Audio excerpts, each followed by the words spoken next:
నమస్కారం భారత్ 9 న్యూస్ కి స్వాగతం. హెడ్లైన్ చూద్దాం. రామచంద్రపురం గ్రామంలో ఎరుకల కాలనీకి చెందిన మైనర్ బాలికపై అత్యాచార యత్నం. దొంగ ఓట్లు వేస్తే తాట తీస్తామంటున్న పోలీసులు. త్రుటిలో తప్పిన ప్రమాదం. ప్రజల ఆశీస్సులతో రాబోయేది కూటమినని అనకాపల్లిలో కొనతాల రామకృష్ణ అన్నారు. ప్రజలు అధిక సంఖ్యలో ఓటింగ్లో పాల్గొన్నారని తెలిపారు. అనకాపల్లిలో జనసేన, టీడీపీ, బీజేపీ తరఫున పోటీ చేసిన తనకు మద్దతు తెలిపిన ప్రజలందరికీ కృతజ్ఞతలు తెలిపారు. లైన్లో ఉండే ఓటు వేసి వెళ్ళారు. అంటే అంత తీవ్రంగా ప్రభుత్వాన్ని దంచాలనేటువంటి కొత్త నిశ్చయంతో వచ్చి ఓట్లు వేసినటువంటి ప్రజలందరికీ కూడా మీ ద్వారా నా హృదయపూర్వక అభినందనలు. గతంలో కంటే ఎక్కువ శాతం ఓటింగ్ జరిగింది. ఇంచుమించుగా ప్రతి నియోజకవర్గంలో ఇదే పోటీ కొనసాగింది రాష్ట్ర వ్యాప్తంగా. తప్పనిసరిగా ఈ కూటమి ప్రభుత్వం అధికారంలోకి వస్తుంది, మంచి మెజార్టీతో అధికారంలోకి రావడం జరుగుతుంది. ప్రజలు ఏవైతే ఆశిస్తున్నారో ఆశించిన విధంగా అభివృద్ధి, సంక్షేమం రెండు కళ్ళలా ఈ ప్రభుత్వం, కూటమి ప్రభుత్వం ముందుకు తీసుకెళ్లే విధంగా చంద్రబాబు నాయుడు గారు ముఖ్యమంత్రిగా, పవన్ కళ్యాణ్ గారు నేతృత్వంలో ఈ సంక్షేమ అభివృద్ధి కార్యక్రమాలు సమానంగా ఈ ఫలితాలు ప్రజలకు అందరికి కూడా అందే విధంగా, ముఖ్యంగా ప్రజలు ఏవైతే అభివృద్ధి దిశగా పరిశ్రమలు రావాలని, ఇరిగేషన్ ప్రాజెక్టులు పూర్తి కావాలని, విద్యార్థులకు, యువతకు ఉద్యోగ అవకాశాలు మెరుగుపడాలని ఏవైతే ఆశ పెట్టుకున్నారో అవన్నీ కూడా నెరవేర్చేటువంటి మంచి రోజులు త్వరలోనే ప్రజల ఆశీస్సులతో రాబోతున్నాయి. ప్రజల సహకారానికి, ముఖ్యంగా మీ అందరి సహకారానికి, మీడియా సహకారానికి మరొకసారి మా హృదయపూర్వక అభినందనలు. మీడియా అంటే ప్రింట్ మీడియా, ఎలక్ట్రానిక్ మీడియా, మీ అందరూ సహకరించిన మీ అందరికీ కూడా మరొకసారి నా హృదయపూర్వక ధన్యవాదాలు. కేంద్రంలో మోడీ గారి మూడోసారి ప్రధానిగా బాధ్యతలు చేపట్టే విధంగా పరిస్థితులు ఉన్నాయి. అదేవిధంగా రాష్ట్రంలో చంద్రబాబు నాయుడు గారు ముఖ్యమంత్రిగా కాబోతున్నటువంటి రోజులు దగ్గరలోనే ఉన్నాయి. ఏవైతే పట్టుదలగా పవన్ కళ్యాణ్ గారు ఈ పొత్తు అధికారంలోకి రావాలని గత 2-3 సంవత్సరాలుగా తీవ్రమైనటువంటి కృషి చేస్తున్నారు, ఆయన కష్టానికి తగినటువంటి ప్రతిఫలం ఈరోజు రాబోతూ ఉంది. వారిది 2 సంవత్సరాల కష్టం కాదు, గత 10 సంవత్సరాలుగా ప్రజా జీవితంలో ప్రజల సంక్షేమం కోసం నిత్యం ప్రజాస్వామ్యంలో ఉంటూ ప్రజాస్వామ్యాన్ని పరిరక్షించాలని ఏవైతే కంకణం పెట్టుకొని పోరాటం చేస్తున్నారో ఆ పోరాటానికి ఫలితం త్వరలోనే రాబోతుందని మేము ఎదురు చూస్తున్నాం. తిరుపతి దొడ్డాపురంలో దొంగ ఓట్లను పోలీసులు పట్టుకున్నారు. దొంగ ఓట్లు వేసేందుకు వచ్చిన యువకులను సిఆర్పీఎఫ్ పోలీసులు పట్టుకున్నారు. లాఠీ దెబ్బలకి యువకులు సొమ్మసిల్లారు. ఇది చూసి దొంగ ఓట్లు వేసేందుకు ఇంకెవరూ సాహసించారని సిబ్బంది అన్నారు.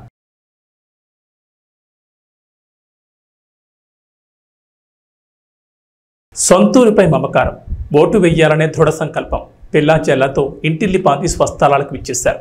త్రికరణ శుద్ధితో బాధ్యతలు నిర్వర్తించారు. బంధుమిత్రులతో 2-3 రోజులు సంతోషంగా గడిపారు. ఉద్యోగ విధులకు వెళ్లాలనే కొండంత ఆశతో ప్రైవేట్ ట్రావెల్స్ బస్సులో తిరుగు ప్రయాణమయ్యారు. అంతలోనే మృత్యు టిప్పర్ రూపంలో దూసుకొచ్చి బస్సు డ్రైవర్తో సహా 4 నిండి ప్రాణాలు పలుకుంది. కళ్ళు తెరిచేలోపే అగ్నికీలలకు ఆహుతైన విషాద కాదిది. గాఢ నిద్రలో ఉన్న 10ల సంఖ్యలో ప్రయాణికులను తీవ్ర గాయాల పాలు చేసింది. క్షతగాత్రుల ఆర్తనాదాలు మెన్నంటిన వేళ స్థానికులు అప్రమత్తమై 108 పోలీసులకు సమాచారం చేరవేశారు. స్థానికులు క్షతగాత్రుల వివరాల మేరకు బాపట్ల జిల్లా చిన్నగంజాం నుంచి పర్చూరు, చిలుకలూరుపేట మీదుగా హైదరాబాద్ వెళ్లేందుకు మంగళవారం రాత్రి అరవింద ప్రైవేట్ ట్రావెల్స్ బస్ 40 మంది ప్రయాణికులతో బయలుదేరింది. వీరిలో చిన్నగంజాం, గొనసపూడి, నీలాయపాలెం వారు ఎక్కువగా ఉన్నారు. వీళ్లంతా సార్వత్రిక ఎన్నికల్లో ఓటేసి హైదరాబాద్కు తిరుగు ప్రయాణమైన వారే. మంగళవారం అర్ధరాత్రి 1:30 సమయంలో చిలకలూరుపేట మండలం అన్నంబట్లవారిపాలెం పసుమరు గ్రామాల మధ్య ఈవూరువారిపాలెం రోడ్డు వద్దకు వచ్చేసరికి ఎదురుగా శరవేగంతో కంకరతో వచ్చిన టిప్పర్ బస్సును ఢీకొట్టింది. క్షణాల్లో టిప్పర్కు మంటలు రేగి ఆపై వేగం తీవ్రత దృష్ట్యా బస్సుకు మంటలు వ్యాపించాయి. ప్రమాద తీవ్రతకు క్షణాల్లో ట్రావెల్స్ బస్సు చోదకుడు మరో 4 ఆహుతయ్యారు. మరో 20 మంది వరకు తీవ్ర గాయాల పాలయ్యారు. క్షతగాత్రుల ఆర్తనాదాలు, బంధువుల శోకాలతో ఆ ప్రాంతంలో విషాదం వెన్నట్టింది. స్థానికులు దుర్ఘటన సమాచారాన్ని 108 పోలీసులకు చేరవేయడంతో హుటాహుటిన వారు ప్రమాద స్థలికి చేరుకున్నారు. ప్రమాద తీవ్రత దృష్ట్యా చిలకలూరుపేట, ఎద్దనపూడి, చీరాల, ఎడ్లపాడు నుంచి 108 వాహనాలను ప్రమాద స్థలికి రప్పించారు. బస్సులో చిక్కుకుపోయిన వారిని బయటకు తీసి 108 వాహనాల్లో 20 మంది క్షతగాత్రులను చిలకలూరుపేట ప్రాంతీయ వైద్యశాలకు తరలించారు. చిలకలూరుపేట నుంచి అగ్నిమాపక శాఖ వచ్చి మంటలు ఆర్పడంతో పరిస్థితి అదుపులోకి వచ్చింది. బైపాస్ వర్క్ జరుగుతుండడం, తార్ రోడ్డుపై మట్టి భారీగా పేరుకుపోవడం, టిప్పర్ వేగంగా దూసుకురావడం, టిప్పర్ చోదకుడు వేగాన్ని నియంత్రించలేకపోవడం ప్రమాదానికి కారణమైనట్లు తెలుస్తోంది.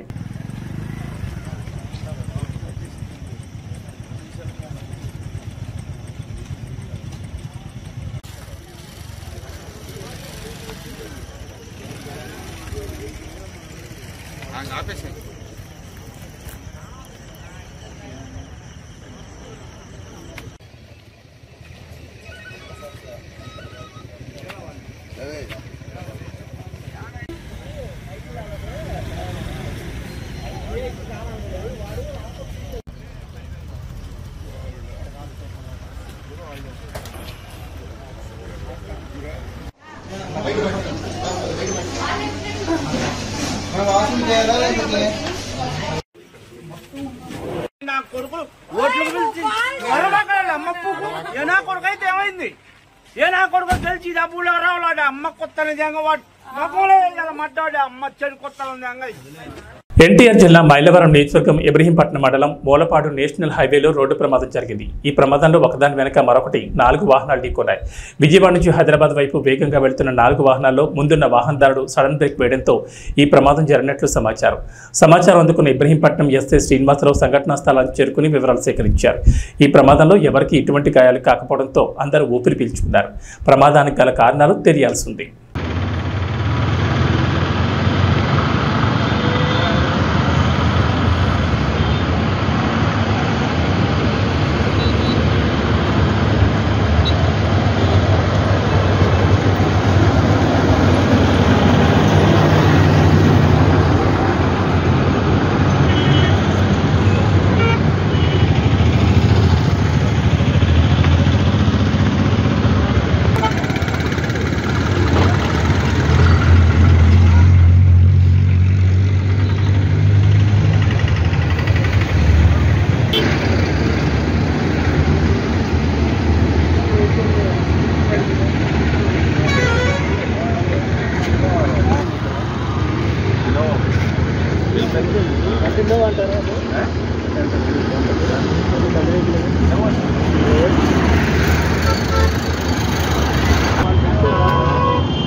ఎన్నికల కోడ్ అమల్లో ఉండగానే మాజీ ముఖ్యమంత్రి రాజశేఖర రెడ్డి విగ్రహానికి ముసుగు తొలగించి అధికార పార్టీ నాయకులు సంబరాలు చేసుకుంటున్నారు.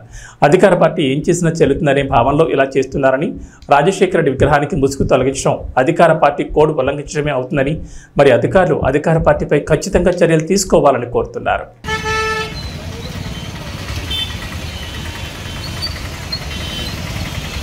ఎన్టీఆర్ జిల్లా ఏకొండూరు మండలం రామచంద్రపురం గ్రామంలో ఎరుకల కాలనీకి చెందిన మైనర్ బాలికపై అత్యాచారయత్నం చేసిన నిందితుడిని వెంటనే అరెస్ట్ చేయాలని, బాధితురాలికి వెంటనే న్యాయం చేయాలని పోలీస్ స్టేషన్ వద్దనే బైఠాయించారు. బాధితురాలి కుటుంబానికి న్యాయం జరిగేంత వరకు అండగా ఉంటానని టీడీపీ ఎమ్మెల్యే అభ్యర్థి కొలికపూడి శ్రీనివాసరావు బాధితులకు భరోసా ఇచ్చారు.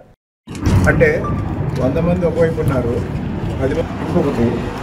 ఈ పాప మీద వాళ్ళు ప్రయత్నం చేశాడని వీళ్ళు చెప్పిన తర్వాత ఇప్పుడు వాడు వెళ్ళి కేసు పెట్టిన తర్వాత హాస్పిటల్లో జాయిన్ అయ్యాడు. అందులో నిజమేంటో మీకు తెలుసు. అందులో నిజమేంటో పెట్టి వాడికి రాజమర్యాదలు ఏంటండి? కట్టినప్పుడు నేను జాయిన్ చేయలేదు సార్, అడ్మిట్ అయ్యాడు. సరే వాడు అడ్మిట్ అయ్యాడు, మీరు తీసారండి. సార్ రేపు డిశ్చార్జ్ చేస్తానని గట్టిగా వెళ్ళారు. అంటే ఒక క్రైమ్ చేసిన వాడు హాస్పిటల్లో చేయిందాక మీరు చూస్తూ ఉంటారండి. అతను డిశ్చార్జ్ అయిన దాకా నేను కూర్చుంటాను. మేమందరం ఎక్కడ కూర్చుంటాం. ఇంకోటి ఆ కొట్టిన వాళ్ళని వాళ్ళ ఇళ్ళ దగ్గరే ఉన్నారు. ఇంకా కుర్రాన్ని కొట్టడానికి ఊళ్ళో తిరుగుతున్నారు. మరి వాళ్ళ మీద యాక్షన్ తీసుకుంటాం. టూత్ మొబైల్స్ వాళ్ళు చెప్పాము, అక్కడ గొడవ లేకుండా వెళ్ళారు, తిరిగారు. అదండి ఆల్రెడీ కొట్టారు కదా, కొట్టిన వాళ్ళ మీద యాక్షన్ 11 ఏళ్ల పాపని రేప్ చేయాలని ప్రయత్నం చేసి ఆ పాప వాళ్ళు చేయి కొరికి పారిపోయి ఒక రకంగా మళ్ళీ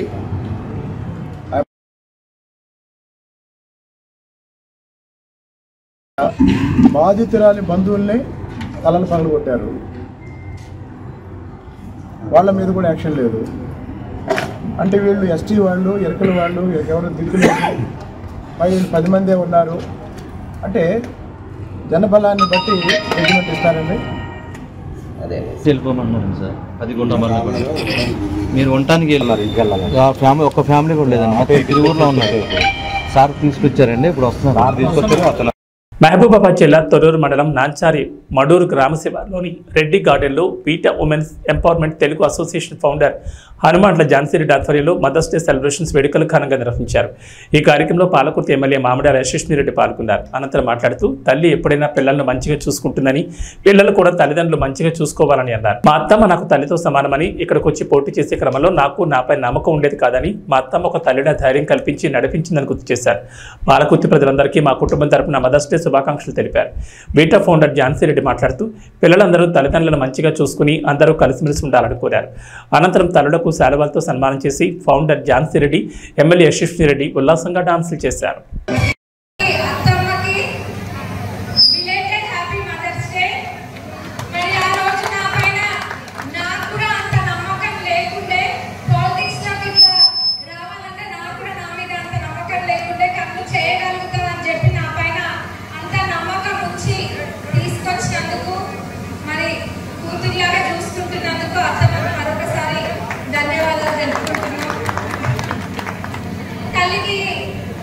తల్లికి ఎప్పుడైనా ప్రత్యేకంగా కృతజ్ఞతలైన ఇట్లాంటివి చెప్పిన అవసరం లేదు. తల్లి ఎప్పుడైనా పిల్లలని చల్లగానే చూడాలనుకుంటుంది.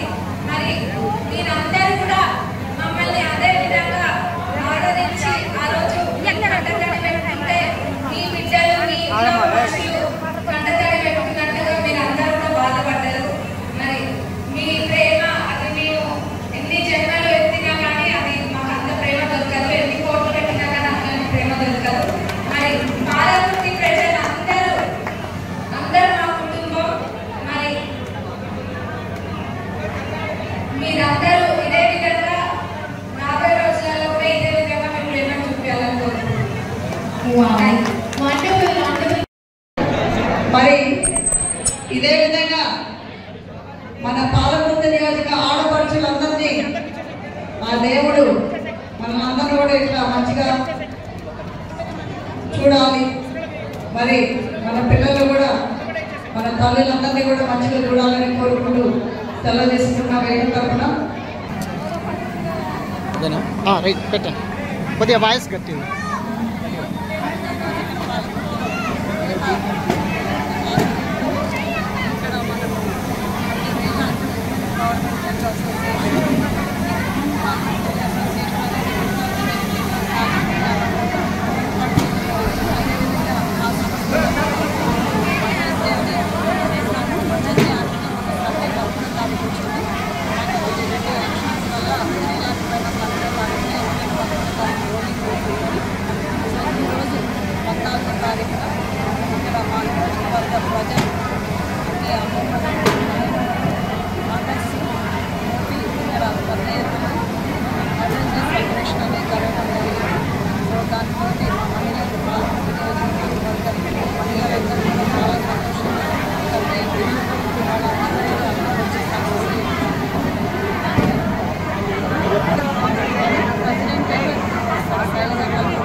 చంద్రగిరి నియోజకవర్గ తెలుగుదేశం పార్టీ అభ్యర్థి పులివర్తి నానిపై దాడికి పోలీసుల వైఫల్యమే కారణమని మాజీ మంత్రి అమర్నాథ్ రెడ్డి అన్నారు.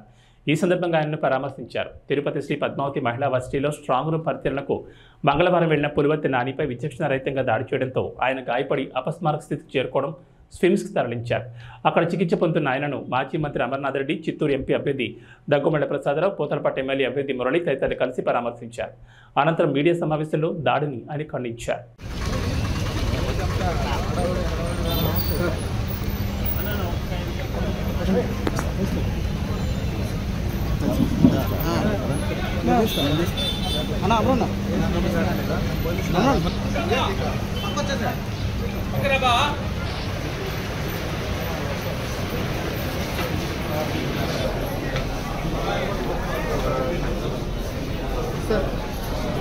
తీసుకుని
ఓకేనా ఓకేనా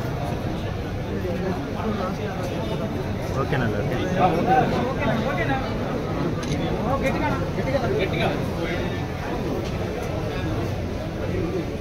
చంద్రగిరి నియోజకవర్గ తెలుగుదేశం పార్టీ అభ్యర్థి నాని గారి పైన నిన్న జరిగినటువంటి దాడిని తీవ్రంగా కూడా ఖండిస్తున్నాం.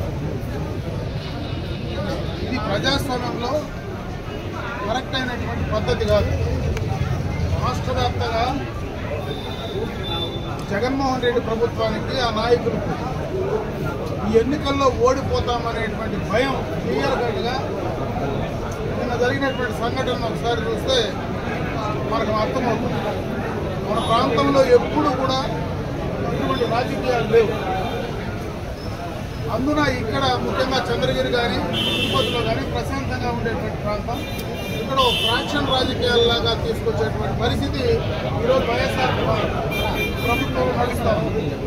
పోలీస్ యంత్రాంగాన్ని కూడా మేము కోరుకుంటున్నాం. ఖచ్చితంగా పోలీసు కూడా సక్రమంగా సరైనటువంటి సమయంలో స్పందించడం లేదు. నిన్న జరిగినటువంటి దాడి సందర్భంగా నాని ఇప్పుడే లోపల మాట్లాడాడు. జరిగిన విషయాలన్నీ కూడా చెప్పడం కూడా జరిగింది. పోలీసుకు ఇన్ఫార్మ్ చేసినా కూడా సక్రమంగా సరైన టైంలో వాళ్ళు అలర్ట్ కాలేదు, రాలేదు అనే క్లియర్ కట్గా ఆయన చెప్పడం జరుగుతూ ఉంది. గత ప్రభుత్వంలోనే అక్కడ ఉన్నటువంటి డిఎస్పీనో సిఐనో వేశారు.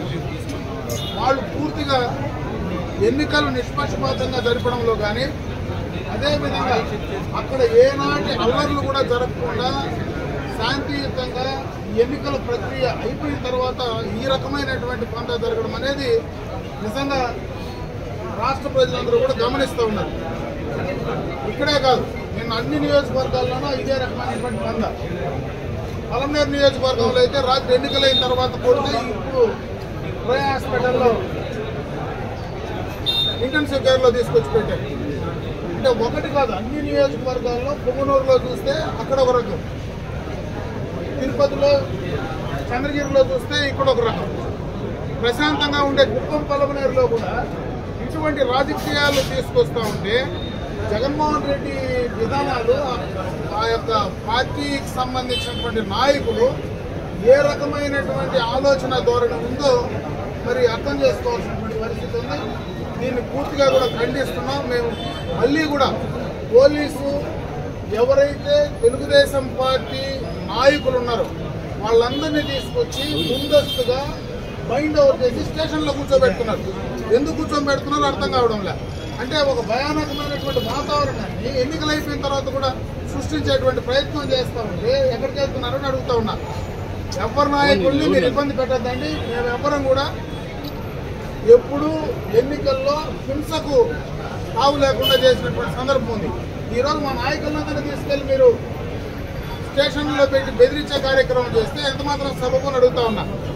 అదేవిధంగా ఈరోజు వైఎస్ఆర్ కాంగ్రెస్ పార్టీ నాయకులు మొత్తం కూడా దాడికి పాల్పడినటువంటి వాళ్ళు, దాని వెనక ఉండేవాళ్ళు, వాళ్ళందరినీ కూడా ఇమ్మీడియట్గా అరెస్ట్ చేయండి.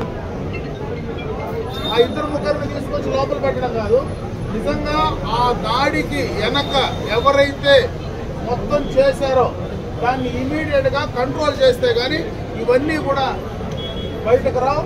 ఒక జడ్పీటీసీ సభ్యుడి భర్త కూడా డైరెక్ట్గా ఒక ప్రజాప్రతినిధి భర్త, ఒక సర్పంచ్ ఆ రకంగా ఇదే దాడిలో పాల్పంచుకొని డైరెక్ట్గా నేరుగా వచ్చి సోడా పుట్టినతో మరి నీరు సీసాలతో వేయడం, సమిట్లు తీసుకొచ్చి కొట్టడం, మారణాయుధాలు తీసుకొచ్చి ఒక అభ్యర్థిని చంపే ప్రయత్నం చేస్తే ఎంతకంటే దారుణం ఉంటుందో. అది కూడా స్ట్రాంగ్ ముందర మహిళా యూనివర్సిటీలో పట్టణ నడిగుడ్డులో ఇటువంటి సంఘటన చేస్తే మరి ఏం మెసేజ్ ఈ ప్రాంతానికి ఇస్తున్నది అర్థం చేసుకోవాలా.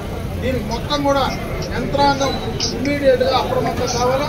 ఇమీడియట్గా అటువంటి సంఘ వ్యతిరేక విద్రోహులను ఇమీడియట్గా అరెస్ట్ చేసి వాళ్ళని లోపల పెట్టాలి. అంతేగాని తెలుగుదేశం పార్టీకి సంబంధించినటువంటి వీళ్ళని తీసుకెళ్లి లోపల పెట్టే పరిస్థితి ఏందని ఈరోజు మేము ప్రశ్నిస్తున్నాం.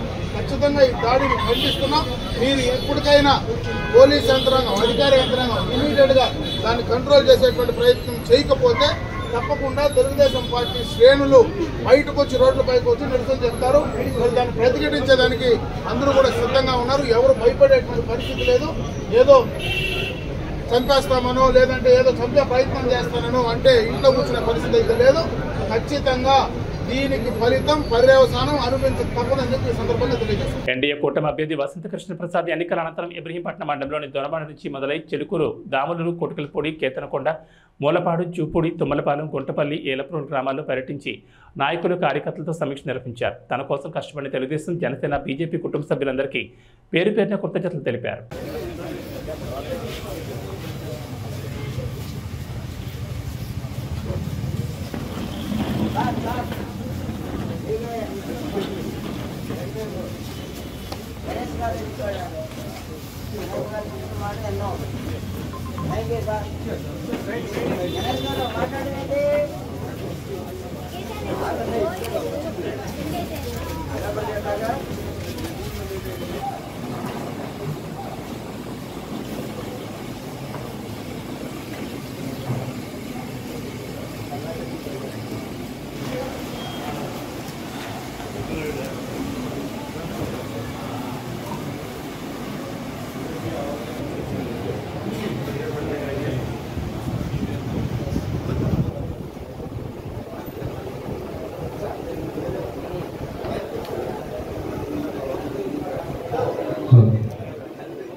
దయచేసి అంతా కూర్చోవాలండి.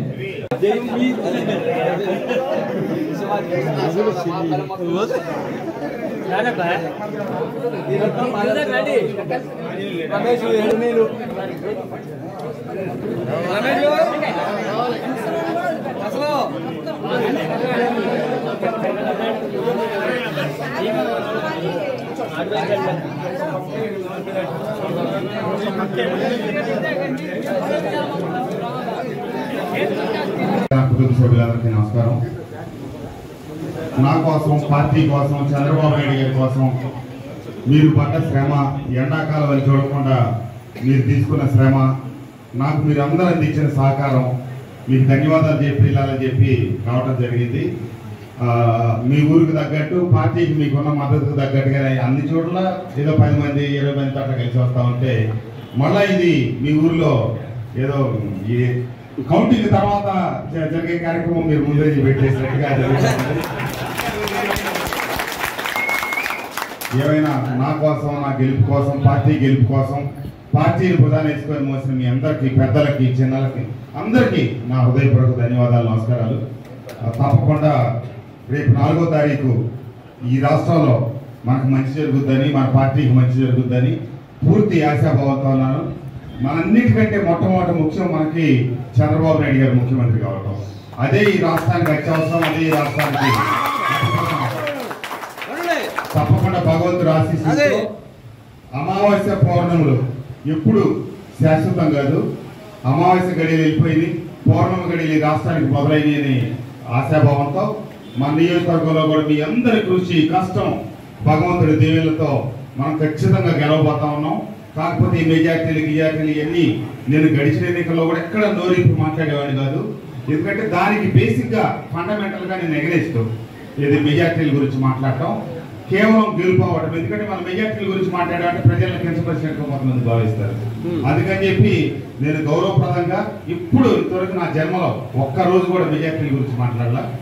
మనం భగవంతుడి దయతో, మీ అందరి ఆశీస్సులతో, కష్టంతో గెలవబోతున్నాం, గెలుస్తున్నాం. చంద్రబాబు నాయుడు గారిని ముఖ్యమంత్రి చేసుకోవడానికి ఈ నియోజకవర్గం కూడా జైగొట్టబోతా ఉందని చెప్పి ఆశిస్తూ, ఆకాంక్షిస్తూ మీ అందరికీ నా మరీ కృతజ్ఞతలు, ధన్యవాదాలు. నమస్తే. ఇవి బులెటిన్ విశేషాలు. నమస్కారం.